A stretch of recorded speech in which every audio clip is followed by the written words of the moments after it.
Umawit ang sangkatauhan, purihin ang Panginoon.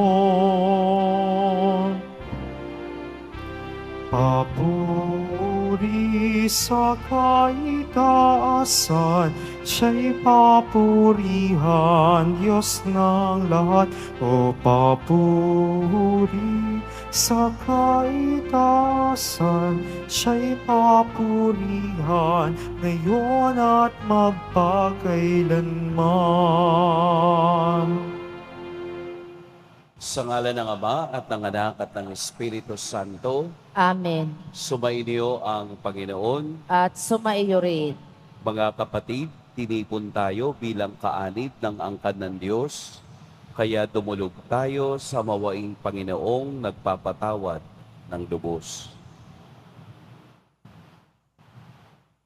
Sinugong tagapagpagaling sa mga nagsisisi, Panginoon, kaawaan mo kami. Panginoon, kaawaan mo kami. Dumating na tagapag-anyayang mga makasalanan ay magsisi, Kristo, kaawaan mo kami. Kristo, kaawaan mo kami. Nakaluklok ka sa kanan ng Diyos Ama para ipamagitan kami. Panginoon, kaawaan mo kami. Panginoon, kaawaan mo kami. Kaawaan tayo ng makapangyarihang Diyos, patawarin tayo sa ating mga kasalanan, at patnubayan tayo sa buhay na walang hanggan. Amen. Manalangin tayo. Ama naming makapangyarihan, pakundangan sa pagpapakumbaba ng anak mong masunurin, ibinangon mo sa pagkadapa ang sangkatauhang masuwayin. Ipagkaloob mo sa amin ang banal na kagalakan, upang kaming sinagip mo sa kaalipinan, ay magkamit ng iyong ligayang walang katapusan. Sa pamamagitan ni Jesucristo, kasama ng Espiritu Santo, magpa sa walang hanggan. Amen. Magsiupo ang lahat. Pagbasa mula sa aklat ni Propeta Oseas. Ito ang sinasabi ng Panginoon. Masdan mo, siya'y muli kong susuyuin. Dadalhin ko siya sa ilang kakausapin ng buong giliw. At tutugon naman siya tulad noong panahon ng kanyang kabataan nang siya'y kunin ko sa lupain ng Ehipto. At sa araw na iyon, ang itatawag mo sa akin ay aking asawa at hindi na aking Baal. Ikaw ay magiging aking asawa, magpakailanman Israel. Magbubuklod tayo sa katuwiran at katarungan, at matibay ang pagmamahalan at sa kaawaan. Ikaw ay magiging tapat kong asawa, at makikilala mo ako, ang Panginoon. Ang salita ng Diyos. Salamat sa Diyos. Pag-ibig ng Diyos ay ganap, sa tanan siya'y nahahabag. Pag-ibig ng Diyos ay ganap, sa tanan siya'y nahabag. Pupurihin ko at pasasalamatan ang Diyos araw-araw. Di ako titigil ng pasasalamat magpakailanman. Dakila ang poon at karapat-dapat na siya'y purihin. Ang kadakilaan niya ay mahirap natin unawain. Pag-ibig ng Diyos ay ganap, sa tanan siya'y nahabag. Sa alinmang lahi, ang iyong ginawa ay papupurihan. Ihahayag nila ang mga gawa mong makapangyarihan. Ang karangalan mo at pagkadakilay ipamamalita, at isasalsay ko ang mga gawa mo na kahanga-hanga. Pag-ibig ng Diyos ay ganap, sa tanan siya'y nahabag. Ang mga gawa mong makapangyarihay ipamamalita. Sa lahat ng tao'y aking sasabihing ikaw ay dakila. Ihahayag nila ang lahat ng iyong mga kabutihan. Aawitin nila ang kabutihan mo't iyong kabaitan. Pag-ibig ng Diyos ay ganap, sa tanan siya'y nahabag. Magsitayo na po ang lahat.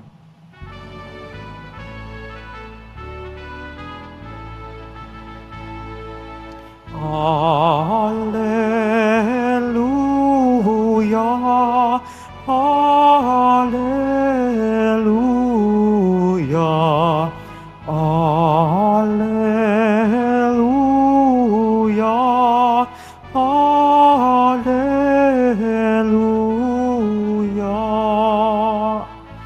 Si Kristo ay nagtagumpay, nalupig ang kamatayan, nagniningning ang pagkabuhay. Alleluia,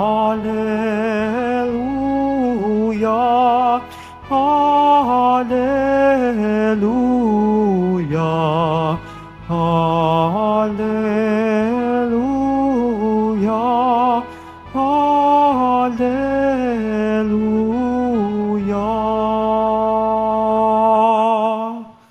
Sumainyo ang Panginoon. At sumaiyo rin. Ang mabuting balita ng Panginoon ayon kay San Mateo. Papuri sa iyo, Panginoon. Noong panahong iyon, samantalang nagsasalita si Jesus, may dumating na isang pinuno ng mga Hudyo. Lumuhod ito sa harapan niya at ang sabi, "Kamamatay lang po ng aking anak na babae. Ngunit sumama lamang kayo sa akin at ipatong ang inyong kamay sa kanya, ay mabubuhay siya." Tumindig si Jesus at sumama sa kanya, gayon din ang kaniyang mga alagad. Sumunod din ang isang babaeng may 12 taon nang dinudugo. Lumapit ito sa likuran ni Jesus at hinipo ang laylayan ng kaniyang damit, sapagkat sinabi niya sa sarili, "Mahipo ko lang ang kaniyang damit ay gagaling na ako." Bumalik si Jesus at pagkakita sa kanya ay sinabi, "Anak, lakasan mo ang iyong loob. Pinagaling ka ng iyong pananalig." Noon di gumaling ang babae. Nang dumating si Jesus sa bahay ng pinuno, nakita niya ang mga manunugtog ng plauta at ang maraming taong nagkakaingay. Sinabi niya, "Magsilabas kayo, hindi patay ang bata, natutulog lang." At siya'y pinagtawanan nila. Ngunit nang mapalabas na ang mga tao, pumasok siya. Hinawakan sa kamay ang bata at ito'y nagbangon. At ang balita tungkol sa pangyayaring ito ay kumalat sa buong lupain yaon. Mga kapatid, ang mabuting balita ng Panginoon. Pinupuri ka namin, Panginoong Heso Kristo.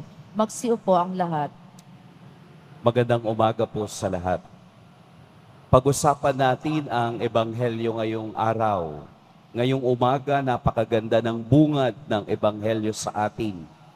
Ang Ebanghelyo ay nagsasalita na si Jesus sa kaniyang paglalakad at sa kaniyang pagbibigay, hugis sa pag-ibig at awa ng Diyos, siya ay nagpagaling. Not once, but twice. Nagpagaling si Jesus ng 2 beses sa pagkakataong ito. Pero kung inyong papansinin, mayroong 2 pagkakapareho ang 2 kwento ng pagpapagaling. Ang babaeng dinurugo ng 12 taon at ang batang kaniyang binuhay ay 12 taon. Kapareho, pero magkaiba ng sitwasyon. At ang isa pang ating matatandaan ay ang pagtawag niya ng anak. Sa Ingles ay daughter. Daughter, your faith has healed you. Anak, ang pananampalataya mo ang nagpagaling sa iyo.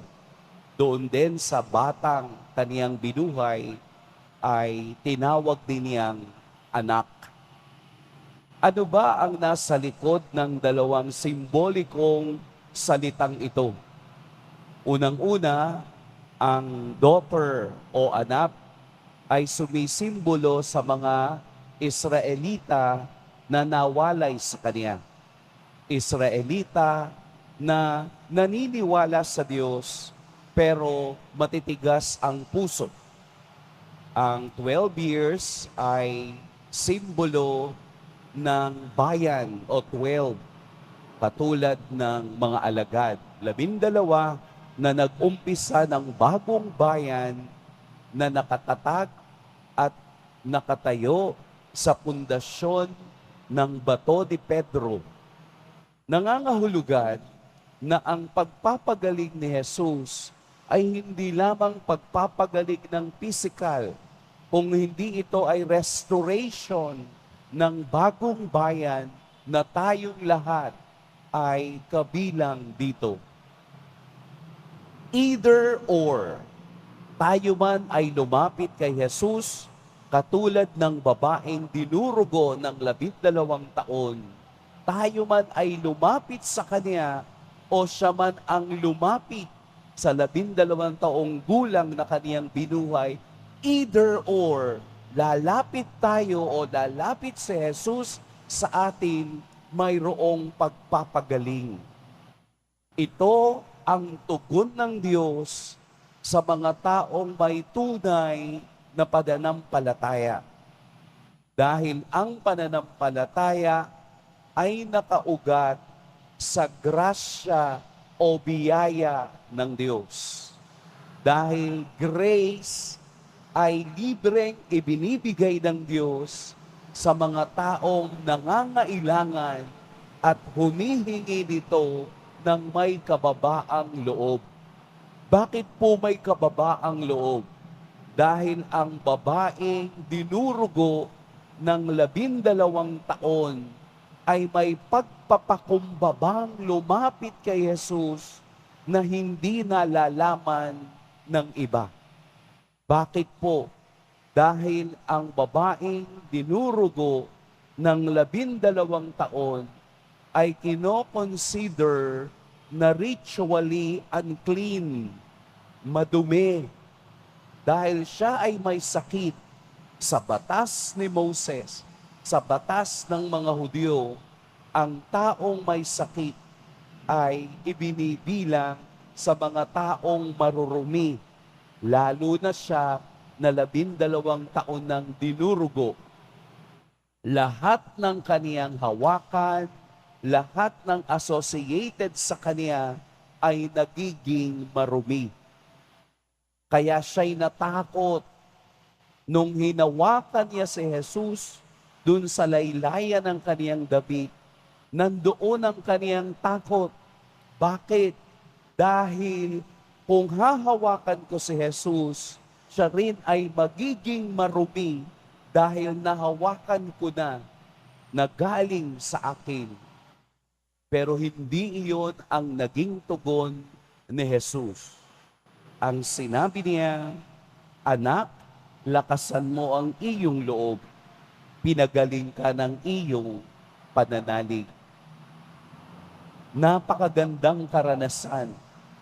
Napakalalim na ugnayan ng pananampalatayang meron ang babaeng ito na kahit laylayan lamang ng damit ni Jesus ay gagaling na siya. Doon nakaugat ang kaniyang pananalig sa paggaling. Nandoon yung biyaya na mabuksan ang kaniyang isip na ang taong itong sinusundan ko, kahit na ako'y marumi sa tingin ng iba, hindi ako itinakwil. Kahit na siya'y nahawakan ko at narumihan ng aking pagiging marumi. Subalit, ang grasya ng Diyos ay umaapaw at hindi makarurumi sa anumang kasalanan tayo ang may gawa. Kaya tayo'y lumalapit kay Jesus sa ating Poong Jesus Nazareno Dahil mayroon tayong kanya-kanyang concern. Mayroon tayong gustong sabihin sa Kanya. Mayroon tayong gustong hingin sa Kanya. Sana yung lahat ng hinihinging ito, sana lahat ng gusto nating mangyaring ito ay nakasalalay sa malalim na pananampalataya at ugnayan sa Kanya. Malalim ang 12 taong hinintay ng babaeng ito para lamang gumaling. At sa kaniyang pagtsatsaga nang magkaroon ng pagkakataong makalapit kay Jesus, dumating ang biyaya.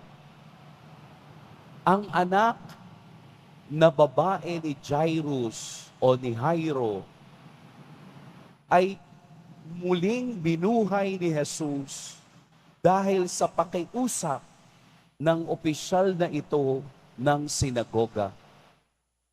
Yun bang hindi niya isinaalang-alang ang kaniyang posisyon, bagkus nagpakumbaba sa harapan ni Jesus kahit na siya'y laitin ng mga eskriba at pariseo. Nakita niyo ang paghahalintulad? Isang babaeng nahihiya pero hindi nagpapigil sa gusto niyang himala. At isang taong nasa posisyon pero nagpakumbaba at naniwala sa kapangyarihan ng taong ito. At ito ang nangyari. Binuhay ang kaniyang anak at ibinigay ang kaniyang hinihingi kay Jesus. Huwag po natin titingnan ang ating antas sa buhay. Ang Diyos ay nagpapala ng pantay-pantay. Ang Diyos ay nagpapagaling sa mga taong nagpapakumbaba at humihingi ng Kanyang awa. Kaya po sa ating pananalangin, hindi lamang natin nahahawakan si Jesus katulad ng babaeng ito, kung hindi siya'y ating tinatanggap sa banal na Eukaristiya, ang pinakamataas na paraan ng pagpapagaling ng Diyos. Ang tanong, ako ba'y handa na tanggapin siya sa aking buhay? Malinis na ba ang aking kaluluwa o pagkatao upang matanggap ko ang kaniyang pagpapagaling at manatili ang kaniyang biyaya sa akin? Ang Ebanghelyo po ay paghahanda sa pagtanggap ng kagalingan galing sa Diyos. Mangumpisal po tayo para po tayo'y maging handa palagi sa pagtanggap ng kaniyang banal na katawan upang makita ni Jesus na malinis ang ating puso sa pagyakap sa Kanya. Huwag po nating hayaan na tayo'y makarating sa edad na ngayon, pero hindi pa man lang tayo nakapangungumpisal sa ating buhay. Hindi po natin alam kung anong mangyayari mamaya. Hindi rin natin alam kung ang mangyayari bukas. Ang mahalaga, kunin natin ang pagkakataong si Jesus ay dumaraan sa ating harapan. Kunin natin ang pagkakataong mayroon pa tayong oras at lakas upang siya ay tanggapin sa banal na Eukaristiya. Ibinibigay ng simbahan ang banal na sakramento ng pangungumpisal upang maitawid ang relasyon ng tao at ng Diyos patungo sa kaniyang kaharian. Sayang po ang pagkakataon. Sayang ang pagkakataong ibinibigay ni Jesus upang tayo'y mapagaling sa ating sakit. Pagpalain tayo ng poong may kapal. Magsitayo na po ang lahat.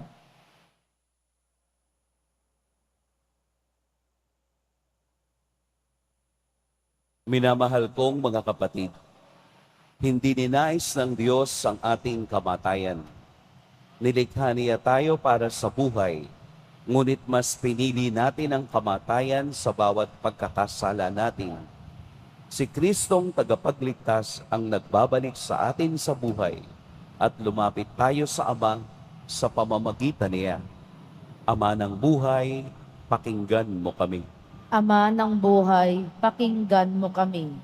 Ang simbahan naway maging tanda ng gawaing mapagpagaling ni Kristo sa pamamagitan ng pagmamalasakit sa mga may karamdaman sa katawan, isip at diwa. Manalangin tayo. Ama ng buhay, pakinggan mo kami.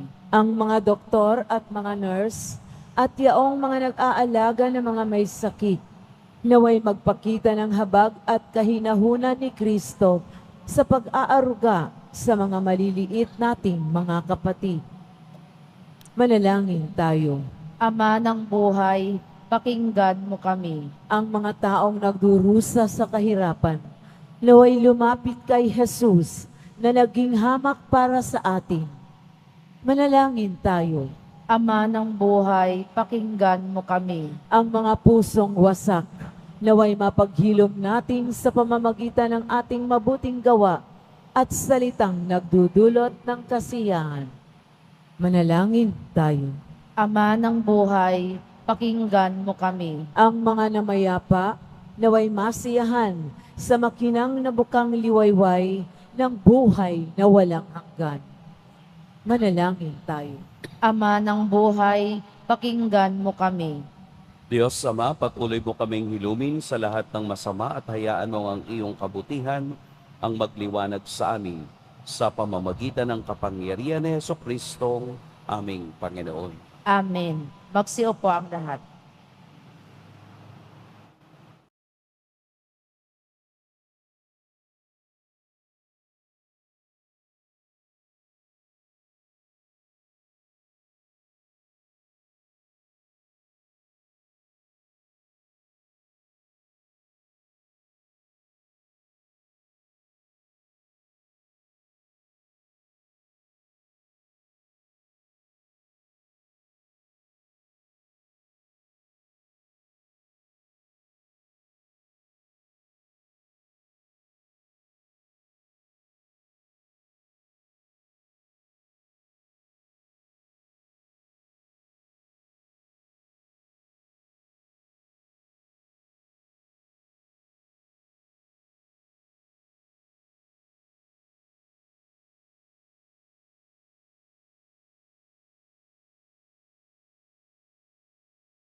Magsitayo na po ang lahat. Manalangin kayo mga kapatid upang ang paghahain natin ay kalugdan ng Diyos amang makapangyarihan. Tanggapin nawa ng Panginoon itong paghahain sa iyong mga kamay sa kapurihan niya at karangalan sa ating kapakinabangan at sa buong sambayanan niyang banal. Ama naming lumikha, ang paghahain namin sa iyong ngalan ay siya nawang sa aming dumalisay, upang ito ay maging pagganap araw-araw ng aming paglipat sa buhay sa kalangitan, sa pamamagitan ni Jesucristo, kasama ng Espiritu Santo, magpa sa walang hanggan. Amen. Sumainyo ang Panginoon. At sumaiyo rin. Itaas sa Diyos ang inyong puso at diwa. Itinaas na namin sa Panginoon. Pasalamatan natin ang Panginoong ating Diyos. Marapat na siya ay pasalamatan. Ama naming makapangyarihan, tunay ngang marapat na ikaw ay aming pasalamatan. Pinagbibigyan mong ito'y aming maihayag, kahit na ito'y walang anumang maidaragdag, sa kadakilaang sa iyo ay likas. Sa pagpupuri nami ang nakikinabang, ay kami rin iyong pinakikiharapan sa pamamagitan ng iyong anak na minamahal.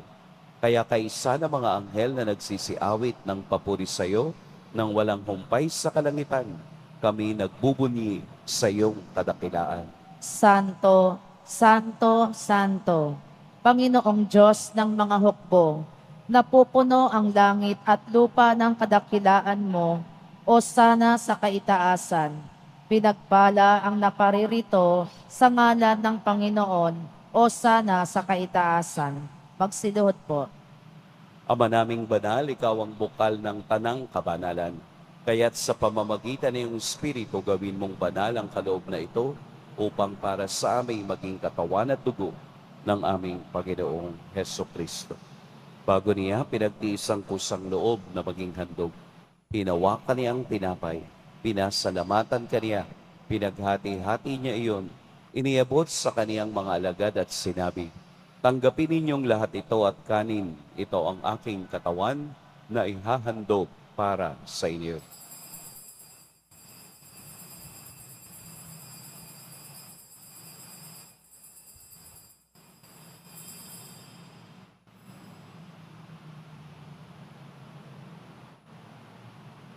Gayun din naman, nung matapos ang hapunan, hinawakan niya ang kalis, muli kaniyang pinasalamatan, inabot niya ang kalis sa kaniyang mga alagad at sinabi, "Tanggapin ninyong lahat ito at inumin, ito ang kalis ng aking dugo, ng bago at walang hanggang tipan, ang aking dugo na ibubuhos para sa inyo at para sa lahat, sa ikapagpapatawad ng mga kasalanan. Gawin ninyo ito sa pag-alala sa akin."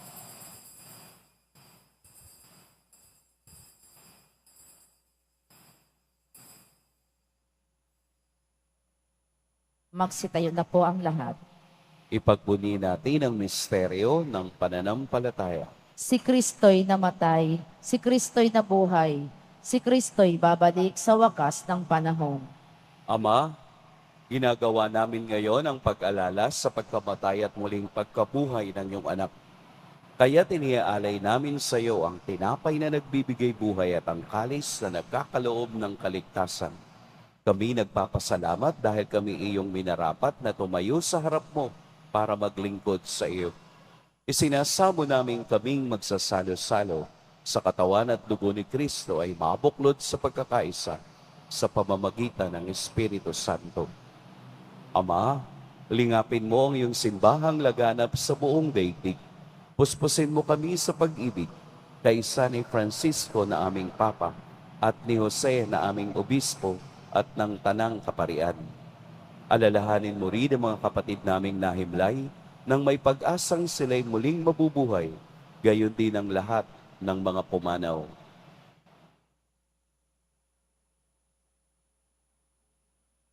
Kaawaan mo sila at patuloyin sa iyong kaliwanagan. Kaawaan mo at pagindapating kaming lahat na makasalo sa iyong buhay na walang wakas. Kaisa ng mahal na Birheng Maria na ina ng Diyos, ng kabiyak ng puso niyang si San Jose, kaisa ng mga apostol ni San Juan Bautista, at ng lahat ng mga banal na namuhay dito sa daigdig ng kalugod-lugod sa iyo, maipagdiwang nawa namin ang pagpupuri sa ikararangal mo sa pamamagitan ng iyong anak na aming Panginoong Heso Kristo. Sa pamamagitan ni Kristo, kasama niya at sa Kanya, ang lahat ng parangal at papuri sa iyo, Diyos, Amang makapangyarihan, kasama ng Espiritu Santo, magpa sa walang hanggan. Amen.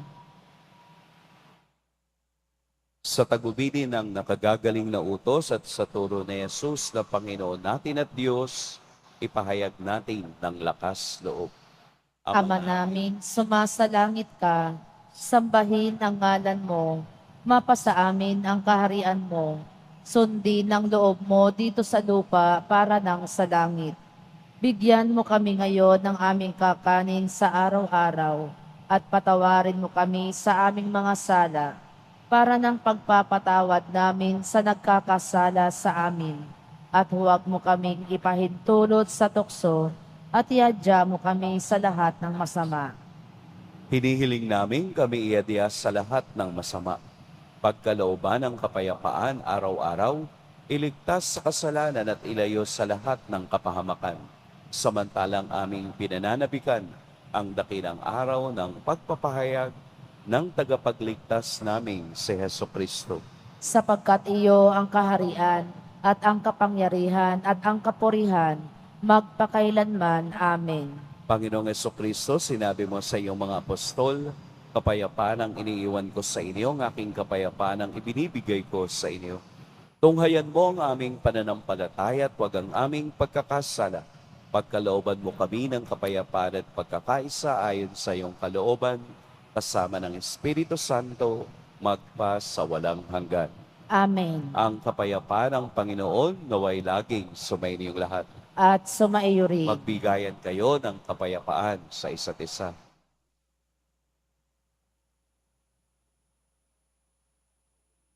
Kordero ng Diyos na nag-aalis ng mga kasalanan ng sanlibutan, maawa ka sa amin. Kordero ng Diyos na nag-aalis ng mga kasalanan ng sanlibutan, maawa ka sa amin. Kordero ng Diyos na nag-aalis ng mga kasalanan ng sanlibutan, ipagkaloob mo sa amin ang kapayapaan. Magsinuhod po ang lahat. Narito si Jesus, ang Diyos na patuloy na nagpapagaling. Ito ang Kordero ng Diyos.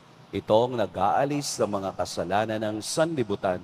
Mapapalad ang inaanyayahan sa kaniyang piging.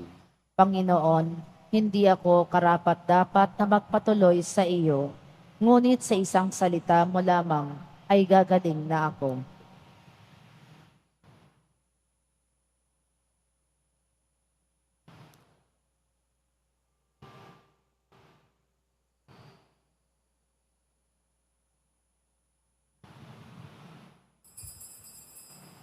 Para sa lahat ng tatanggap ng banal na komunyon, sasagot po tayo ng amin.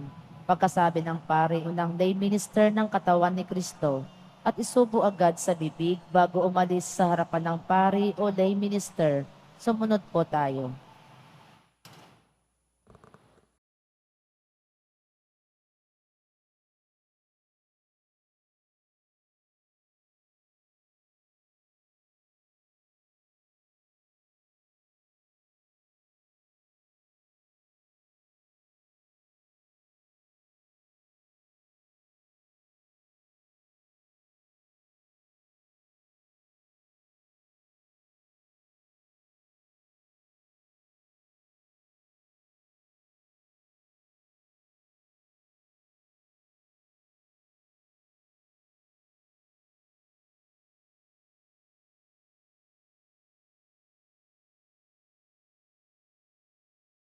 Manalangin tayo.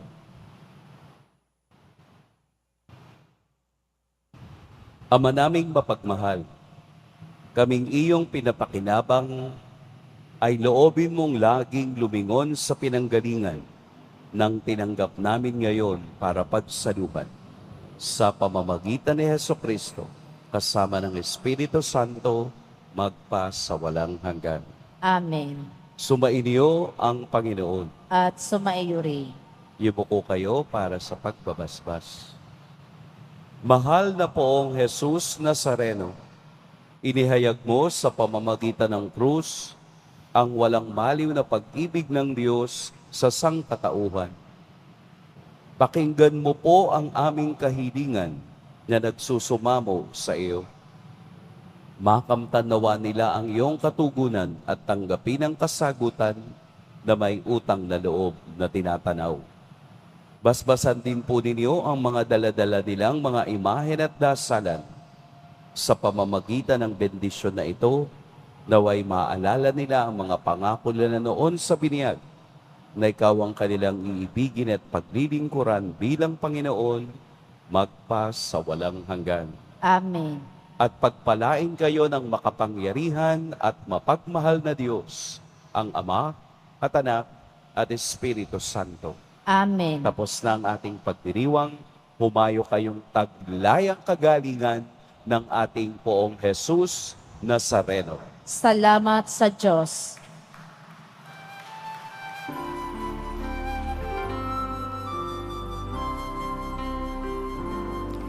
Nuestro Padre Jesus Nazareno, sinasamba ka namin. Pinipintuho ka namin.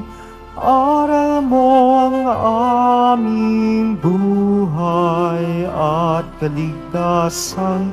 Nuestro Padre Jesus Nazareno, iligtas mo kami sa kasalanan. Ang krus mong kinamatayan ay sagisag ng aming kaligtasan. Nuestro Padre Jesus Nazareno, dinarangal ka namin. Nuestro Padre Jesus Nazareno, inuluwalhati ka namin.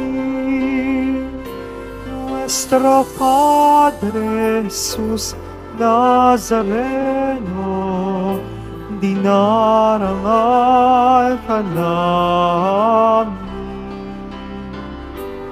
Nuestro Padre Jesus Nazareno, nilulwalhati ka namin.